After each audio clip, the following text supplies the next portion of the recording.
kids becoming heavier? Yeah, absolutely. Yeah, I think society is becoming heavier. And again, it's because of technology. It's also the convenience of the world. Let's face it, everything's so much easier. And that's why I think it's important for families to step up, though, because if you don't teach your child that moving is important, well, then they're not going to value it when they get older.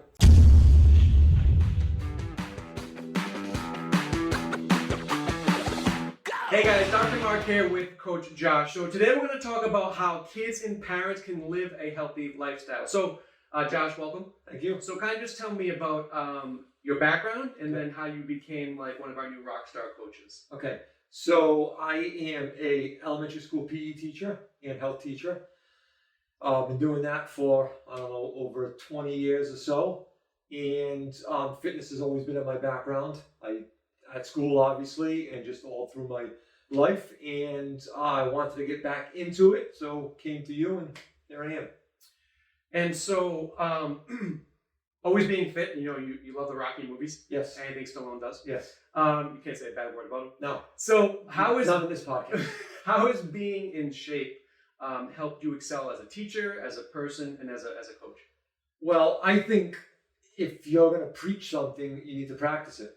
I always use this analogy. It might sound kind of crazy, but if I'm going to the dentist and he's telling me to clean my teeth and I look up at him and his are all rotted out, I'm not going to listen to him. So I have to play that role. So if I'm going to push exercise and eating healthy and all these things that are going to make you live a healthy lifestyle, I need to be doing it. So when they see me doing it, it kind of, okay, well, he's doing it, so it must be good. Then I want to do it. I want to do it as well. So do you believe that it already puts trust in the person you're trying to help? Absolutely. In my position, whether you want to be or not, you're a role model.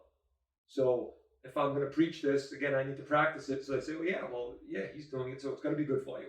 It'll be not, again, like me going in completely out of shape and I'm telling them to exercise 30 minutes a day. Well, they're going to look at me and say, well, you're not doing it. Why should I do it? And so we actually had that debate in physical therapy school. Like, should the physical therapist be in shape? Right? Yes.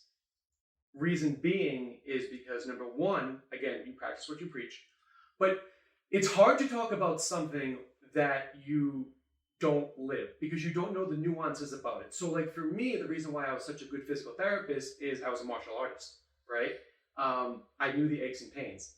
I was in fitness, right? So I knew that when, I had a headache, it probably meant my traps were tight. Right, so I knew those nuances that you just can't learn in school. Right. You have to know the body. Right now, I know there's certain circumstances where different diseases you can't be in shape, but if you can be in shape or you be the best version of yourself, then do that. Right, but you can't let yourself go. Even in the medical community, as a physical therapist, there'd be patients who had to lose weight, and they'd be like, "Oh, my doctor told me to lose weight," but he or she was 50 pounds overweight. So they instantly didn't take any. Right, exactly. It didn't work, and that's my point. Yeah. So I get both sides of it, but in my personal opinion, you don't need to be like Stallone, or me or you. That's my shout out. But you need to be. You have that credibility, exactly, right? So this podcast is for kids and parents, right? So technology has changed society. So how has it affected kids nowadays versus saying like the 80s or the 90s? Well, obviously, kids aren't getting outside and playing as much, for reasons we know, whether they're on their phone, whether they're on the computer, whether they're playing games. Now, you can communicate with your friends without leaving your house. When I was that age, you want to communicate with your friends, you have to go outside. You go outside, you look around the neighborhood, you see who's around, and you play. So I think technology, as good as it is, has hurt us in that sense. I also think that too many things are organized for kids already. So they're set up and they're put out there and okay, here's what you're going to do and here's where we're going to take you to do it. When I was a kid, no, you had to create your own activities. You had to go outside and make your own fun. We didn't have, baseball all year long, indoor facilities. We didn't have basketball all year round. So we had to go out and make our own fun. And we had to go use our imagination to create things. Nowadays, I think we make it too easy for kids because, again, we sign them up for this. When that's over, we sign them up for that. And then they're constantly moving, and they're not using their imagination. Now, I see it in school sometimes at recess. kids will go out and they don't know what to do because there's nothing organized for them. So they don't have that imagination where they can go and create something. You know, when I was that age, if you gave us a leave, we would have created some sort of game with it. You know, so kids, if at recess, if I'm out there, I have to create something for them to do, or they just kind of look at each other and say, okay, you know, what do we do now? Yeah, everything as far as kids go is too structured. So you're saying basically if they're not signed up for this sport or this sport, then they can't just run around and do things. Right, they don't know what to do. I actually saw the other day driving home from the studio, I saw a girl riding her bike. And I was like, wow, this is odd. I was like, your parents let her do that? Yeah. And then I was like, wait a minute. Like, that's all we did. I was going down a hill. Yes. On my roller skates, a big hill, no helmet, no knee pads, and I didn't have a brake, right? So I had to jump on the grass to stop.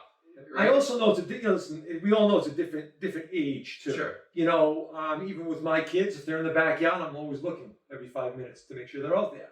You know, so, but I think all the stuff that we worry about now was around back then. It just wasn't publicized like it is now. So, you know, you can't watch the news without seeing something bad.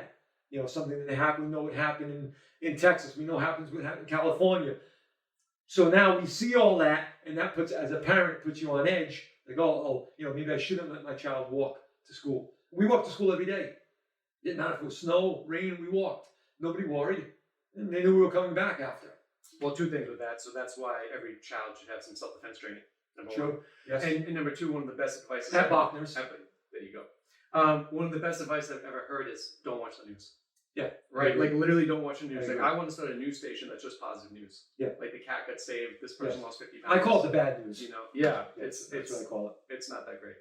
So, in your opinion, then, what is the purpose of phys ed when we talk about elementary school, middle school, and high school? So you ran everything. I wave a magic wand. Okay. What is the purpose? Well, I think you should be teaching lifelong skills, lifelong activities, things they can do when they leave school. Because, you know, everybody thinks of PE and they think, well, sports. Well, some PE programs are.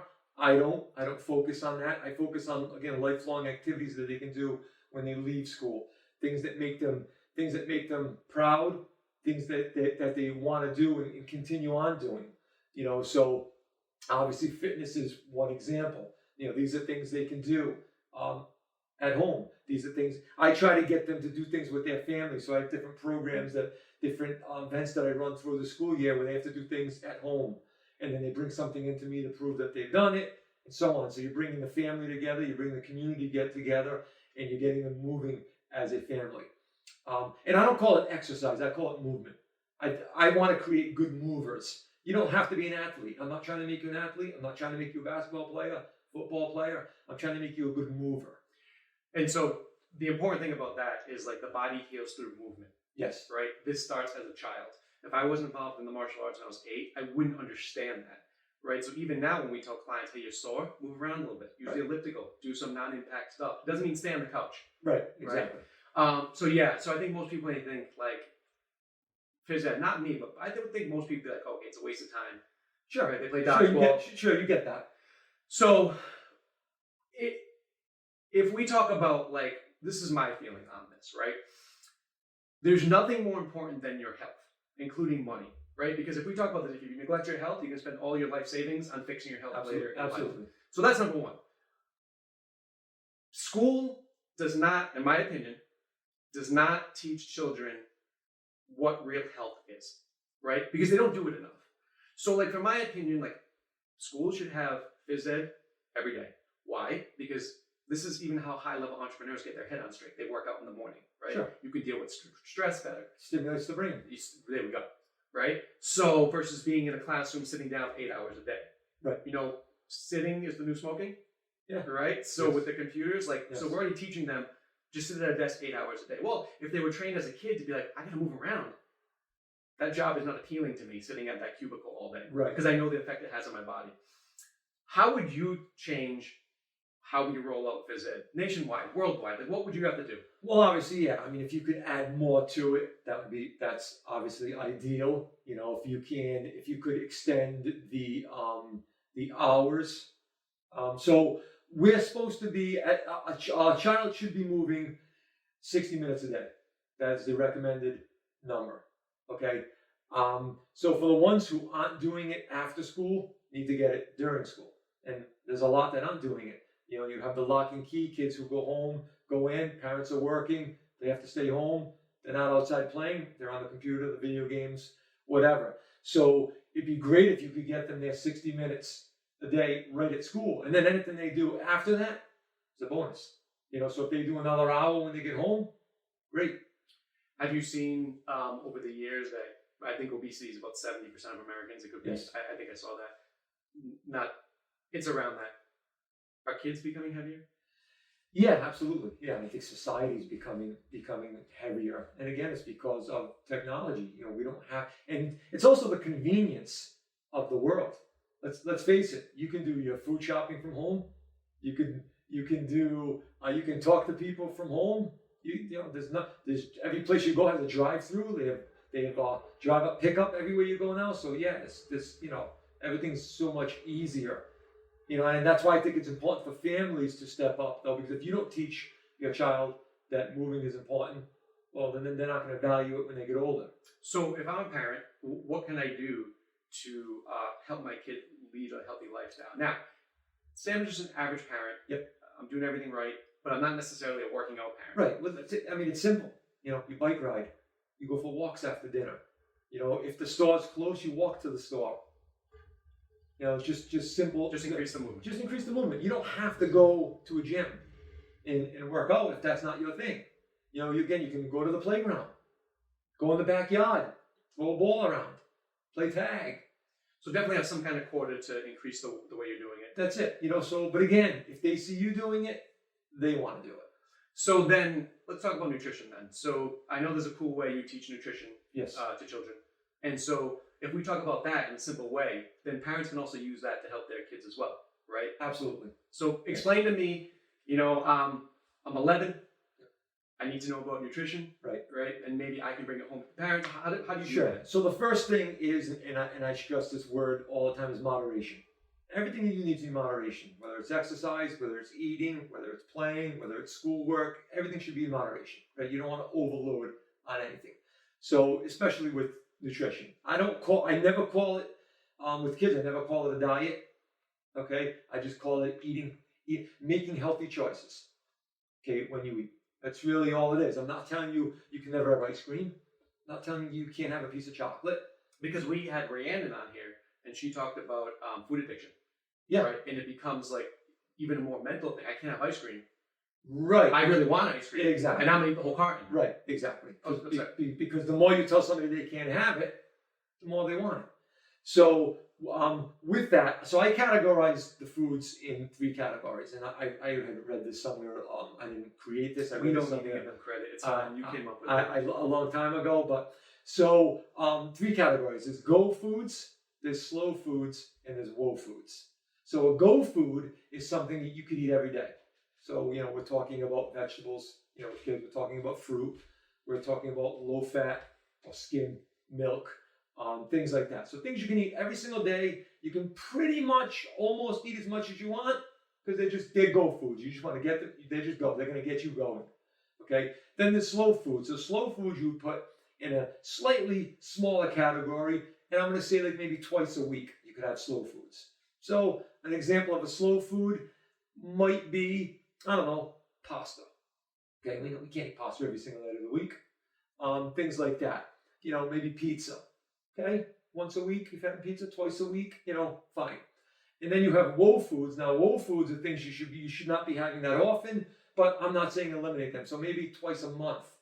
You know, we're talking about ice cream, brownies, cupcakes, cake, pies, things like that. Those are whoa foods. So that's how I categorize them. So I would go through a whole list, and then again you just choose. So you have your go, you have your slow, and you have your whoa. And this kind of helps them understand. Again, instead of saying, well, you have to weigh this, or you have to know the size of that, or this fits in the palm of your hand so you can eat it. Well, the kid's not going to do that. Yeah, and I think the other thing with that is it's simple, it's easy. They can take it home to the parents, Yes. especially if they have a list. Yes. These are the categories, Right. right? The other thing is, too, especially when you get older, from my standpoint, when you start working out and you have to go work out, you don't even want the ice cream. Right, exactly. Right, so it changes your whole demeanor. Yes. And another thing I will do is that to go along with that, I will give them recipes, simple recipes that they can make at home. So now you're at home, building that family bond. You're cooking it together, you're eating it together. You give it like a fun name, something, just a simple snack that I give them. I call it ants on a log: celery, peanut butter, raisins. Now they think it's funny, they think it's cool, and they go home and they make that, and you make them bring it into you. I could, yeah, I could. So I think that was great. So it's go foods, slow foods, and whoa foods. Yes. Stick with the go. Stick with the go. The woes are okay. Again, if you got to stick with all of them. Like I said, moderation. If I tell you can't never have a whoa food, it's not going to work. We'll be picking up. It's not going to work. So you've been around. So you're actually a martial artist. We didn't even talk Yes. about that, Yes. right? Above average martial I artist. guess so. Yeah, you could say that. So you started as a client with us before a coach. Yes. We won't go into that story of how you tried to work here for a couple of years. Yes. I'm just playing hard to get. Yeah. So you've been through our program. Now you're a coach. What do you like about our program that we do for our clients? Well, first of all, the personal aspect of it is like off the charts. So when somebody walks in the door, everybody greets them. Doesn't matter if they're your client or if it's somebody I don't train. As far as accountability. As far as accountability, yeah. So when they walk in, or even if they've never taken my class, they just do the semis, and I've never seen them. So I've never had a chance to work with everybody. So, but everybody greets, and I think that's important. So when somebody walks in, they feel like they belong. I think that is huge. I think the lesson plans. This is a little prop for you. Are geared to everybody. So there's something for everybody in there. So when it's taught by one of the coaches, everybody's getting something they need out of it. So in their full body workouts. In their full body workout. So if somebody's really worrying about their core, there's going to be core in there. If somebody's worrying about leg strength, we're going to have some squats in there. So when you go through the workout, you're going to touch on something. There's going to be something in there that you really want to focus on. You want to focus on all of it, but some things we really want to zero in on. Like maybe it's your core. Maybe your core's weak. So you really want to zero in that. At some point during that workout, we're going to hit the core. And I think that from my standpoint, that's two big things. So number one, everyone's nervous to come in. Sure. And anywhere, start something new. So I want to make the environment as welcoming as possible. Be like, hey, we got you. Yes. Right. That's the first thing. And the second thing is that because of my background as a physical therapist and martial arts fitness, I have all this knowledge that I can just put together in a lesson plan. Sure. So it's different than someone, hey, I want to lose weight, but now they go to a gym, I don't know what to do. Right. Right. Maybe I do the circuit. Yeah. Right. I go on the treadmill. Well, I'm not putting that down, but you can do this faster. Absolutely. With some of the program like mine. With guidance. With guidance. You're not going to get that at the gym. Exactly. At the gym, you're kind of on an island, and you got to figure it out and kind of look around and see what everybody else. If you don't know what to do, you can look around and see what everybody else is doing. And not hurt yourself. Right. Right. So I think that's where a lot of people go wrong. So then now you're an accountability client for our coach for our clients. So basically, you stick with them through their journey. What are things that you're looking for from these clients to make sure that they get the best results possible and they don't fall off? Right. Because consistency is the key. Yeah, I think just communication. Just making sure that line of communication is open, that you message me anytime you want. If you're getting ready to sit down and eat and you're not sure, message me. I usually get back to you quickly, and then I can help you through it. If you're having a tough day, and let's say you had a tough day at work, you go home, you're like, you know what, I can't deal with the stress, and you had a bowl of ice cream. So what? Let me know so we can fix it. Just so if I see something going on in the numbers, I can say, oh yeah, don't worry about that. That's no problem. That's when you had that bad day. We're going to forget about that and we're going to move on. Right, because I think that people, because we have them weigh in, right, which is part of the accountability. But if they're up a little bit in the scale, I think sometimes they get nervous. They panic. Yeah, Sure. and so it'd just be like, hey Josh, it's cool. Don't worry about it. Right. Could be water. Okay, right, it happens. You know what I'm saying? It could be, for a woman, it could be the time of the month. Right? So there's fluctuations in that. Could be because you're building muscle.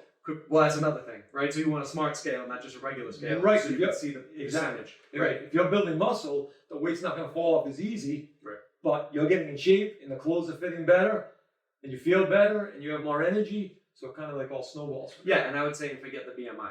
Right? Yes. Because the BMI does not account for muscle. No. So it's not even a good metric. No. So let's just get rid of that. No. We just did. Poof, gone.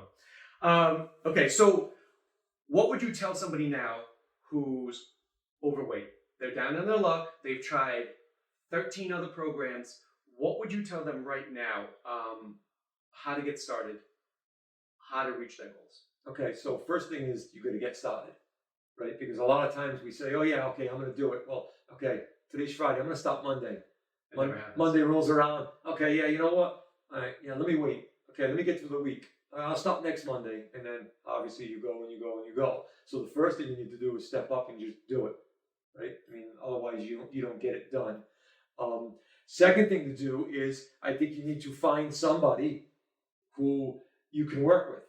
Someone who has the knowledge, because you can't do it on your own. Once you get to that point, if you could do it on your own, you wouldn't be at that point.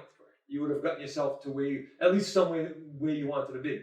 So I think that if you hook up with somebody who, again, has the knowledge, has the background, someone you enjoy working with, I think that's key too. You have to enjoy. You're gonna like the person. You can enjoy working with them. You know, if you're gonna find that old school trainer who's yelling and screaming, if that's not your personality, that's not going to work. If it is your personality, it will work. So it's almost like finding a mate. You know, you're going to find someone you can work with. And then because there's going to be some days where you really need them, some tough days, and you need to be able to trust them. So, you know, when I say trust, I mean, you know, but let's face it, for a woman, you're telling us your weight. Yeah, sure. You know, Pictures, you know, how much you want to lose. So that could be a little bothersome to some people, but knowing you're telling it to a professional, right, and staying with that professional and their goals to get you better, well, I think that's probably key. Yeah, and the only other thing I would add to that is you want to find a workout that you like. Oh, of course. You know, because if you don't like it, you're not going to do it. Yeah, because if you were my coach, but we were doing like line dancing, yeah, which I'm still scarred from elementary school for doing line dancing for a week. Billy Ray Cyrus. I'm not going to do it. Right, so maybe we'll have a podcast and I'll teach you like the Cotton Eye Joe and the Cupid Shuffle. I mean, you already showed me your Macarena skills. Yeah, so. And your hips do not lie. No, they don't. No, absolutely not. Well, I think this is great. I definitely want to make sure we do a follow-up on this. Okay. And bring some of your accountability clients on with us. Ah, good. And have them state their progress. Okay. Let me say one more thing though. So just back to the kids, because there's one important part that we have left out. So in order for your child to live a healthy lifestyle, there's three main components. Okay, we know it's moving, we know it's exercise, but sleep is huge. Okay, because sleep is where the body's going to get repaired. And a lot of people overlook the sleeping part. They think, oh, okay, yeah, I'm working on, I'm exercising. Yeah, but to live in the optimal, healthy lifestyle for a child, they need to be getting enough sleep. And it's pretty simple. You're going to get 10 to 12 hours of sleep depending on your age. Okay, let's back that up. So we got movement. Yes. What was the second one? Eating healthy. Okay, so we get the movement, we get the nutrition, and we get the sleep. Sleep.